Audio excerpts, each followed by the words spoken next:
നമ്മൾ സാധാരണ പയർ മുളപ്പിച്ചിട്ട് പല രീതിയിൽ പുഴുങ്ങി തേങ്ങ ഇട്ടൊക്കെ കഴിക്കാറുണ്ടല്ലേ. എന്നാൽ ഒരു നോൺ വെജ് റെസിപ്പി കണക്ക് നമുക്ക് ഇതൊന്ന് ഉണ്ടാക്കി ഒന്ന് ടേസ്റ്റ് ചെയ്ത് നോക്കിയാലോ. അപ്പം നമുക്ക് നേരെ വീഡിയോ കാണാം അല്ലേ.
ഞാനേ കോഴിമുട്ട നോക്കാൻ വന്ന കൂട്ടിൻ്റെ അകത്ത്. അപ്പം 2 മുട്ടയുടെ ആവശ്യമുണ്ട് നമുക്ക്. അന്നേരത്തേക്കിന് ഒരു മുട്ട ഇവിടെ കിടപ്പുള്ളൂ. ബാക്കി നമുക്ക് ഫ്രിഡ്ജിലുണ്ടോ നോക്കാം. കാണും അവിടെ ഫ്രിഡ്ജിൽ. അപ്പോൾ ബാക്കി ഒരെണ്ണം അതുകൊണ്ട് അഡ്ജസ്റ്റ് ചെയ്യും. അപ്പോൾ ഈ കോഴിയുടെ കൂട്ടി കിടക്കുന്ന ആ മുട്ട നമുക്ക് എടുത്തുകൊണ്ട് വരാം. സാധാരണ ഈ മുട്ടയൊക്കെ അറ്റത്തെങ്ങാനും കിടക്കുകയാണെന്നുണ്ടെങ്കിൽ ഈ കാക്കയുണ്ട് നിറയെ ശല്യം. അവർ വന്നിട്ടങ്ങ് ഇവിടെ സൈഡിൽ വെച്ച് തന്നെ കൊത്തി കൊത്തി കഴിച്ചുകൊണ്ടങ്ങ് പോകും. സാറ് നമുക്ക് കിട്ടാറില്ല. വെളിയിൽ ഇറക്കി വിടുന്ന സമയത്തെങ്ങാനും അവിടെ എവിടെയെങ്കിലും ഇരുന്ന് കിട്ടുവാണെങ്കിലേ കിട്ടത്തുള്ളൂ. ഞാൻ നേരത്തെ ആദ്യം കാണിച്ച ആ യെല്ലോ ഫ്ലവർ അല്ലേ, കാട്ടുചെടി, നമ്മുടെ ഈ കോഴിക്കൂടിൻ്റെ തൊട്ടടുത്താണ്. അവർക്ക് സുഖമായിട്ട് ആ പൂക്കൾ കണ്ടുകൊണ്ടിരിക്കാം. മുട്ട എടുക്കാം. അവർ വന്നിട്ട് ഏതായാലും ഭാഗ്യം അവർ വന്നിട്ട് കൊണ്ടുപോയില്ല. നമുക്ക് 2 പെടക്കോഴിയും ഒരു പൂവൻകോഴിയായിരുന്നു. ഒരു കോഴി ചത്തുപോയി, ഒരു പെടക്കോഴി. അപ്പോൾ ഈ ഒരു കോഴി ഇടുന്ന ഒരു വെള്ള കളറിലെ മുട്ടയാണ്. പക്ഷെ മറ്റേതിന് കൂട്ടത്തിൽ തന്നെയുള്ള കോഴി ഇടുന്നു ബ്രൗൺ കളറിൽ. അതെന്താണോ ഈ വ്യത്യാസം വന്നെന്ന് ഒരു പിടുത്തവും കിട്ടുന്നില്ല. എന്തായാലും മുട്ട കിട്ടിയിട്ടുണ്ട്. അത് വെച്ച് നമുക്ക് ബാക്കിയുള്ള പരിപാടികളൊക്കെ ചെയ്യാം. മുട്ട എടുത്തോണ്ട് വന്നപ്പോൾ ചുറ്റിനും നിറയെ കാക്കകൾ ഇരിപ്പുണ്ട്. നമുക്ക് മുട്ട കിട്ടി. ഇനി ഒരു മുട്ടയും കൂടെ വേണം. ഫ്രിഡ്ജിൽ ഇരിപ്പുണ്ടെന്ന് തോന്നുന്നു. അപ്പം നമുക്ക് ആ 2 മുട്ട യൂസ് ചെയ്തിട്ട് നല്ല അടിപൊളി ഒരു സ്പ്രൗട്ട് റെസിപ്പി ഉണ്ടാക്കാം കേട്ടോ. അപ്പോൾ മുട്ട എടുത്ത് ഞാൻ തിരിച്ച് വീടിനകത്തേക്ക് കയറുന്നതിൻ്റെ വഴിക്ക് കണ്ടാണ് ദൈവനെ ബാറ്റ് സ്ഥിരം വരും. ഒരു ഉച്ച സമയം വരുമ്പോൾ ഈ കൊലയിൽ വന്നിരിക്കും ഇങ്ങനെ. എന്താ അത് പറന്നു പോകുന്നത്. ഞാൻ ചെറുപയറിൻ്റെ സ്പ്രൗട്ടാണ് ചെയ്യുന്നത്. അപ്പോൾ അതിനായിട്ട് ഞാനൊരു ഏകദേശം ഒരു 250 ഗ്രാം ചെറുപയർ ഇവിടെ എടുത്തിട്ടുണ്ട്. ഇനി നമുക്കിതിലേക്ക് ആവശ്യത്തിനുള്ള വെള്ളം ഒഴിച്ചിട്ട് മാറ്റി വയ്ക്കാം. ഇതിപ്പം രാവിലെയാണ് ഞാൻ ഇതുപോലെ വെള്ളം ഒഴിച്ച് ഈ പയർ വെക്കുന്നത്. നമുക്ക് വൈകുന്നേരം ആകുമ്പോഴത്തേക്കിനും കിടക്കുന്നതിന് മുൻപായിട്ട് പയറിലെ വെള്ളമൊക്കെ ഇതുപോലെ ഇങ്ങനെ പുളിപ്പ് കണക്ക് വരും, പുളിച്ച് പൊങ്ങുന്ന കണക്ക്. അന്നേരം നമുക്ക് 2-3 പ്രാവശ്യമായിട്ട് കഴുകിയിട്ട് ഊറ്റി മാറ്റി വെക്കണം. കാര്യം ഇത് അഴുക്കുന്നൊന്നും നമ്മൾ കളഞ്ഞ് കഴുകി വെച്ചിട്ടില്ല. അപ്പോൾ അതുകൊണ്ട് 2-3 പ്രാവശ്യം തന്നെ ഞാൻ ഇത് കഴുകി എടുത്തിട്ടുണ്ട്. എന്നിട്ട് ഒരു പാത്രം എടുത്തിട്ട് ഇതുപോലെ കോട്ടൺ തുണി വെച്ചിട്ട് പയർ നമുക്ക് ഇട്ട് കൊടുക്കാം. ഞാനൊരു ബിരിയാണി ചെമ്പാണ് എടുത്തിരിക്കുന്നത്. കാര്യം എൻ്റെ ഒരു സൗകര്യത്തിന്, നിങ്ങളുടെ സൗകര്യത്തിനനുസരിച്ചുള്ള മൂടിയുള്ള ഏതെങ്കിലും ഒരു പാത്രം എടുത്താൽ മതി. കാര്യം നമുക്ക് ഇടയ്ക്ക് മൂടി വെക്കണം, ഇടയ്ക്ക് തുറന്ന് വെക്കണം, അങ്ങനെ കുറേ രീതി ചെയ്യാനുണ്ട്. അപ്പോൾ അല്ലാത്ത ചെയ്യുന്നവരുണ്ട്. ഇതുപോലെ നനച്ച് ചുമ്മാ ഒരു പാത്രത്തിലോ അല്ലെങ്കിൽ ചുമ്മാ കോട്ടൺ തുണിയിൽ ചുമ്മാ വിതറി നമുക്ക് തുറന്ന് വെച്ചേക്കും. അങ്ങനെ പല രീതിയിൽ നമുക്ക് എങ്ങനെയാണെങ്കിലും സ്പ്രൗട്ട് ചെയ്തെടുക്കാം. ഇനി ഇതിലേക്ക് അല്പം കൈവെള്ളം തളിച്ചു കൊടുക്കുകയാണേ. അപ്പോൾ ഇതുപോലെ തന്നെ ഞാനിപ്പോൾ 3 ദിവസം വെക്കുന്നുണ്ട് ഇത്. അപ്പം ഇതുപോലെ തന്നെ നേരത്തോട് നേരം ആകുമ്പോൾ ഇതുപോലെ ഇടയ്ക്കിടയ്ക്കൊന്ന് കൈവെള്ളം നനച്ചു കൊടുക്കണം. മൂടി വയ്ക്കാം. എന്നിട്ട് പിറ്റേ ദിവസം ഞാൻ തുറന്നെടുത്തിട്ടുണ്ട്. ഞാനിപ്പോൾ ജനലിൻ്റെ സൈഡിലെ വെച്ച കാര്യം നമ്മൾ ഈർപ്പമുണ്ടല്ലോ ഇതിൽ, അപ്പോൾ പൂപ്പലൊന്നും വരാതിരിക്കാൻ. ഇത് 2ാമത്തെ ദിവസമാണേ. അപ്പോൾ സ്പ്രൗട്ട് നന്നായിട്ട് മുളച്ചിട്ടുണ്ട്. അപ്പം വേണമെന്നുണ്ടെങ്കിൽ നമുക്ക് 2 ദിവസം കൂടെ നമുക്ക് വെക്കാം. ഇതിപ്പോൾ 3ാമത്തെ ദിവസമാണ്, കണ്ടില്ലേ. അപ്പം കുറച്ചൊക്കെ വാടാൻ തുടങ്ങിയിട്ടുണ്ട്. അതുകൊണ്ട് ഞാൻ ഇനി വെക്കുന്നില്ല. കാര്യം വാടാൻ തുടങ്ങിക്കഴിഞ്ഞ് കഴിഞ്ഞാൽ പിന്നെ നമുക്കത് പാടായിരിക്കും, പൂത്തൊക്കെ പോകാനുള്ള ചാൻസ് ഉണ്ട്. അതുകൊണ്ട് ഞാനിപ്പോൾ എടുക്കുകയാണ്. കണ്ടില്ലേ, നന്നായിട്ട് തന്നെ ഒരുവിധം നീളം വെച്ചിട്ടുണ്ട് അതിന്. അപ്പോൾ ഈ ഒരു രീതി മതി. പിന്നെ റൂട്ട് വന്നു കഴിഞ്ഞാൽ നമുക്ക് ഇതിൻ്റെ പ്രോട്ടീൻ നഷ്ടപ്പെടുമെന്നാണ് പറയുന്നത്. നമുക്ക് അതിൻ്റെ രീതി എനിക്കറിയില്ല. പക്ഷെ എന്തായാലും ഇതിന് റൂട്ട് വരാൻ തുടങ്ങിയില്ല. അതിന് മുമ്പേ ഞാനിപ്പോൾ എടുത്തു. ഇനി നമുക്ക് ഒന്നും കൂടെ ഇതൊന്ന് കഴുകിയെടുക്കാം വൃത്തിയായിട്ട്. കാര്യം മീനിൻ്റെ അകത്ത് എന്തെങ്കിലും പൂപ്പലോ അല്ലെങ്കിൽ എന്തെങ്കിലും ഒരു പൊടിയോ എന്തെങ്കിലും കയറിയിട്ടുണ്ടെങ്കിലൊന്ന് വൃത്തിയാക്കി കിട്ടാനായിട്ട് ഞാൻ ഒന്നും കൂടെ കഴുകുകയാണ്.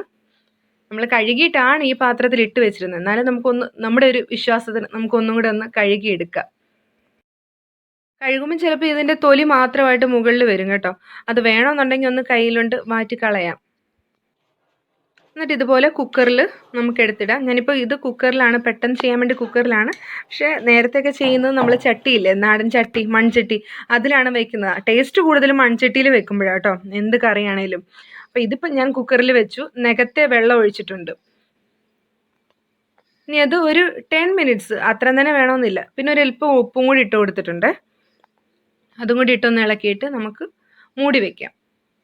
വെയിറ്റും ഞാൻ വെച്ചിട്ടുണ്ട്. അപ്പോൾ ഒരു 10 മിനിറ്റ്സ് കഴിഞ്ഞു, റെഡി ആയിട്ടുണ്ട്. അതപ്പം വേവിച്ചതെടുത്ത് തണുക്കാൻ വെച്ചിട്ടുണ്ട്. ഇനി നമുക്കൊരു പാൻ എടുക്കാം. ആ പാനിലേക്ക് ഇതുപോലെ വെളിച്ചെണ്ണയാണ് ഇനിയിപ്പോൾ ഒഴിച്ചു കൊടുത്തിരിക്കുന്നത്. നമ്മൾ കടുകല്ല ഇതിൽ ചേർക്കുന്നത്, ഇത് ചേർക്കുന്നത് ജീരകമാണ് ഈ ഒരു റെസിപ്പിക്ക്.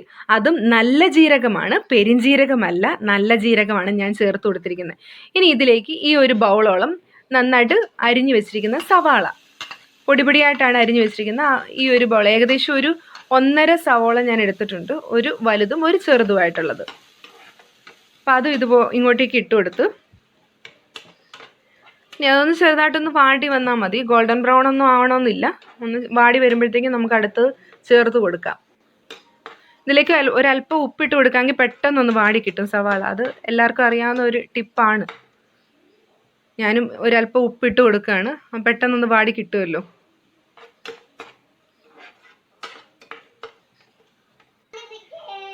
ഇനി നമുക്കിതിലേക്ക് കറിവേപ്പില ഇട്ട് കൊടുക്കാം.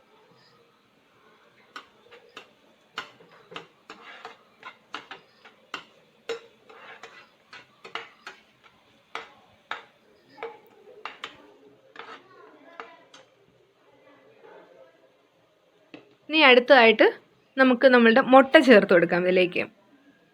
ഞാൻ 2 മുട്ടയാണ് ഇവിടെ എടുത്തിരിക്കുന്നത്. അപ്പം മുട്ട ഡയറക്റ്റ് തന്നെ ഈ സവാളയിലേക്ക് ചേർത്ത് കൊടുക്കാം. നമ്മൾ ഈ മുട്ട ചിക്കനൊക്കെ എടുക്കത്തില്ലേ, അപ്പോൾ സവാള ഇട്ട് ചെയ്തില്ലേ, അതേപോലെ ആ ഒരു രീതിയിൽ നമുക്ക് കിട്ടാൻ വേണ്ടിയിട്ടാണ്. പക്ഷെ ഒത്തിരി ഇട്ട് നമുക്ക് ഡ്രൈ ചെയ്യേണ്ട, ഒത്തിരി ഒന്നും ഉണക്കിയെടുക്കുകയൊന്നും വേണ്ട, ഒന്ന് കുറച്ച് ക്രീമി ടെക്സ്ചറിൽ നിൽക്കണം. അപ്പോൾ ആ ഒരു രീതി ആകുമ്പോഴേ മറ്റേത് നമുക്ക് ആ റെഡിയാക്കി വെച്ചിരിക്കുന്ന ആ ഒരു സ്പ്രൗട്ട് ഇടുമ്പോഴത്തേക്കിനും അതിലും കൂടെ കയറി ഇതൊന്ന് ഈ മസാലയും ഈ ഒരു എഗ്ഗും ഇതൊക്കെ ഒന്ന് കയറി പിടിക്കത്തുള്ളൂ. അപ്പം ഇതൊന്ന് ഇതുപോലെ ഒന്ന് ഇളക്കി കൊടുക്കാം. ഇളക്കി കൊടുത്തില്ലെങ്കിൽ പെട്ടെന്ന് കട്ട പിടിക്കും. അപ്പം ചെറിയ ചെറിയ ചെറിയ പീസസ് ആയിട്ട് നമുക്ക് എടുക്കണമെന്നുണ്ടെങ്കിൽ ഇതുപോലെ ഒന്ന് പയ്യെ ഇളക്കി കൊടുത്തോണ്ടിരിക്കണം.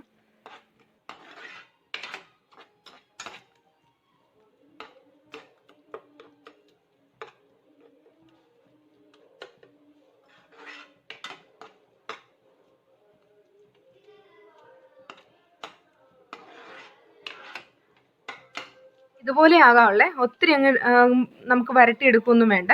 ഇനി നമുക്ക് ഇതിലേക്ക് പൊടികൾ ആഡ് ചെയ്ത് കൊടുക്കാം. ഇപ്പോൾ 1 സ്പൂൺ മുളക് പൊടി ഞാൻ ഇതിലേക്ക് ചേർത്ത് കൊടുത്തിട്ടുണ്ട്. ഇനി അതിനോട് ചേർന്ന് തന്നെ നമുക്ക് കുറച്ച് മഞ്ഞൾ പൊടി, അത് ഏകദേശം ഒരു 1/4 സ്പൂണേ ഞാൻ എടുത്തിട്ടുള്ളൂ. മഞ്ഞൾ പൊടി ഇട്ടിട്ടുണ്ട്. അതൊന്ന് മിക്സ് ചെയ്തിട്ട് എടുക്കാം നമുക്ക്.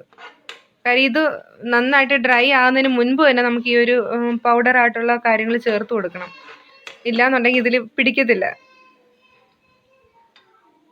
അപ്പം എരിവ് കൂടുതൽ ഇഷ്ടമുള്ളവർക്ക് നമുക്ക് 2 സ്പൂൺ മുളക് പൊടിയൊക്കെ ചേർത്ത് കൊടുക്കാം കേട്ടോ. ഇതിപ്പം നല്ല എരിവുള്ളതാണ്, അതുകൊണ്ട് ഞാനിപ്പോൾ 1 സ്പൂൺ ചേർത്തേ കൊടുത്തിട്ടുള്ളൂ.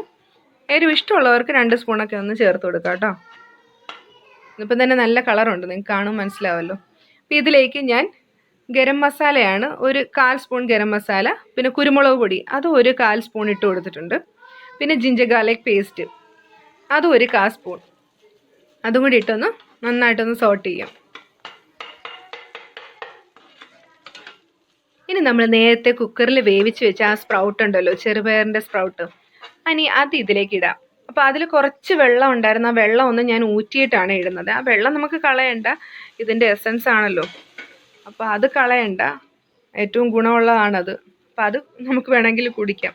ഞാൻ ആ വെള്ളം ഊറ്റിയിട്ട് ഇതിലേക്ക് ഇട്ടിട്ടുണ്ട്. ഇനി അതൊന്ന് നന്നായിട്ടൊന്ന് മിക്സ് ചെയ്തെടുക്കുക. അത് ഓൾറെഡി നമ്മൾ വേവിച്ച് വെച്ചതുകൊണ്ട് ഇനി ഇട്ട് വേവിക്കണമെന്നില്ല. അപ്പോൾ ഇതിലേക്ക് വെള്ളവും ചേർത്ത് കൊടുക്കണ്ട. കാര്യം നമുക്കൊന്ന് നന്നായിട്ടൊന്ന് ഡ്രൈ ആക്കി എടുക്കണം. അതുകൊണ്ട് നമുക്ക് വെള്ളം ഇതിനകത്ത് ചേർക്കുകയേ ചെയ്യണ്ട. ഇനി ഇതൊന്ന് മിക്സ് ചെയ്തെടുക്കാം നമുക്ക്. ഇനി ഈ ഗ്രേവിയും ആ ഒരു എരിവും മസാലയൊക്കെ നമ്മളുടെ ഈ സ്പ്രൗട്ടിലേക്കും കൂടെ ഒന്ന് കയറി പിടിക്കണം. അതുകൊണ്ട് നന്നായിട്ട് അത് മിക്സ് ചെയ്യുക. നന്നായിട്ട് മിക്സ് ചെയ്തിട്ടുണ്ട്. നമുക്ക് വെള്ളമയം ഉണ്ട് ഇതിൻ്റെ അകത്ത്. അപ്പോൾ ആ വെള്ളമയം ഇരുന്ന് കഴിഞ്ഞാൽ നമുക്കൊരു ടേസ്റ്റ് കാണത്തില്ല. അതുകൊണ്ട് തീ ഒന്ന് ലോ ഫ്ലെയിമിൽ വെച്ചിട്ട് നന്നായിട്ടൊന്ന് ഫ്രൈ ചെയ്യണം. ഫ്രൈ ചെയ്യുക വെച്ചാൽ നന്നായിട്ടൊന്ന് ഡ്രൈ ആക്കി എടുക്കണം. അപ്പോൾ ഇപ്പോഴും കണ്ടോ ആ ഒരു പാത്രത്തിൽ വെള്ളമയം നന്നായിട്ട് ഈർപ്പമുണ്ട്. കാണുമ്പോഴത്തേക്കിനും മനസ്സിലാവുമല്ലോ. അപ്പോൾ ആ ഈർപ്പം ഒന്ന് നന്നായിട്ടൊന്ന് കുറയട്ടെ. അതുവരെ ഞാനിതിങ്ങനെ വെച്ചിട്ടുണ്ട്.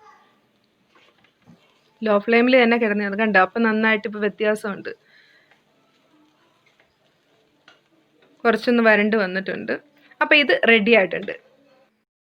ഈ പയർ മുളപ്പിച്ചതിൻ്റെ അല്ലെങ്കിൽ ഏതെങ്കിലും സ്പ്രൗട്ടിൻ്റെ ഗുണത്തിനെ പറ്റി അല്ലെങ്കിൽ അതിൻ്റെ ഒരു ബെനിഫിറ്റിനെ പറ്റി ആർക്കും തന്നെ എക്സ്പ്ലെയിൻ ചെയ്ത് തരേണ്ട ആവശ്യമില്ല അല്ലേ. അത്രയ്ക്കും പ്രോട്ടീൻ കണ്ടൻ്റ് ഉള്ളൊരു റെസിപ്പിയാണിത്. അപ്പം നമുക്ക് ഈ പയർ മുളപ്പിച്ചത് ഡയറക്റ്റ് കഴിക്കാൻ ബുദ്ധിമുട്ടുള്ളവർക്ക് ഇങ്ങനെ ഒന്ന് ട്രൈ ചെയ്ത് നോക്കാം കേട്ടോ. പ്രത്യേകിച്ച് കൊച്ചു കുട്ടികൾക്ക് ഏറ്റവും നല്ലതല്ലേ ഈ പ്രോട്ടീൻ കണ്ടന്റ് ഇത്രയുള്ള ഈ പയർ മുളപ്പിച്ചതെന്ന് പറയുന്നത്. നിങ്ങൾക്ക് എൻ്റെ വീഡിയോ ഇഷ്ടമായെങ്കിൽ സബ്സ്ക്രൈബ് ചെയ്യാൻ മറക്കരുത് കേട്ടോ. ഷെയർ ചെയ്യാൻ മറക്കരുത്.